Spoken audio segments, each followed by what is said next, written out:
Well, Carrie, tell us about family constellation and your thought and your point of entry into And suicide. what that is, because I don't have no idea what that is.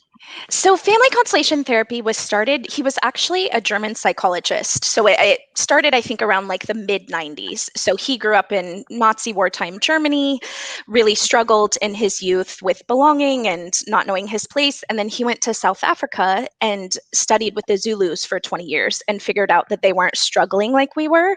And so, he kind of did all this research and he figured out that he was a family therapist, that they weren't struggling because if somebody did something bad in the family system, they didn't kick them out. So they all worked together to honor the right to belong in the family. Everyone had balance, everyone was equal. We obviously don't do that, especially historically, generationally. If you kill yourself, we don't talk about you.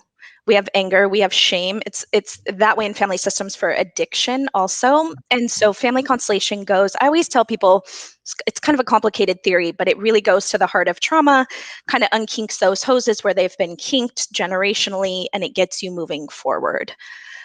Wow.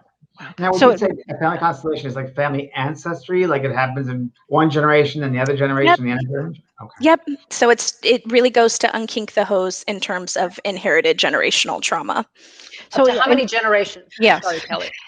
It's funny. I feel like there's two camps for this. There's been a lot of data that has come out in the last couple of years where they've traced it 7 generations. And then I've started to see articles, the more they learn about epigenetics, that it has been traced back to 14 generations. Wow. So typically in family constellation therapy, you'll work with the parents line, the grandparents line, sometimes the great grandparents if they were alive when you were born. And then not that often, like 4th or 5th back.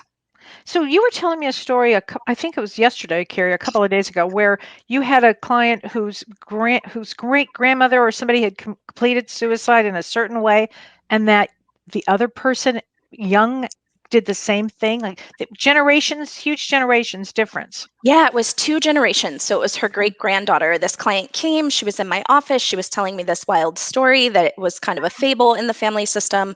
This great grandmother got labeled crazy. She climbed up on this balcony in this gorgeous, affluent Victorian home, jumped off the balcony, took a bunch of pills, jumped off the balcony and died. And then 2 generations later, the granddaughter tried the exact same way, but wasn't successful. But did not connect the dots until I was like, you just told me that story like 15 minutes ago. And so typically in my work, I'll see it at the same age, like the same age range. Wow. I mean, does the energy carry through down the generations? Yeah. So the premise of my work is really about belonging. Everyone having a place in the family system. And so back then, nobody talked about anything. So there were secrets. Everything just got kind of swept under the rug. So that's what starts kinking those hoses. And also, Carrie, I have a question for you. Yeah. They say that, of course, like it's certain addictions or certain, let's say, health issues like diabetes or alcoholism goes through the family generations, goes through the family line. Would you say it's the same type of thing with suicide? It's funny. I watched the Hemingway documentary a couple years ago. I got the bullfighting. I could not go any further. I am so sensitive energetically. I was shocked that I was able to sit through it, but I have been fascinated by him. And I believe there are 7 or 8 suicides in that family system.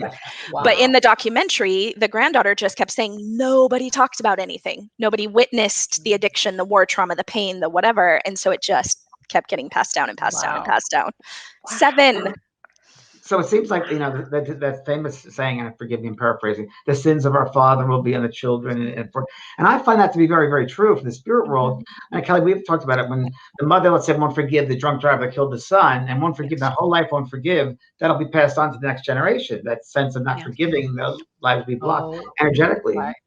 Yeah, absolutely.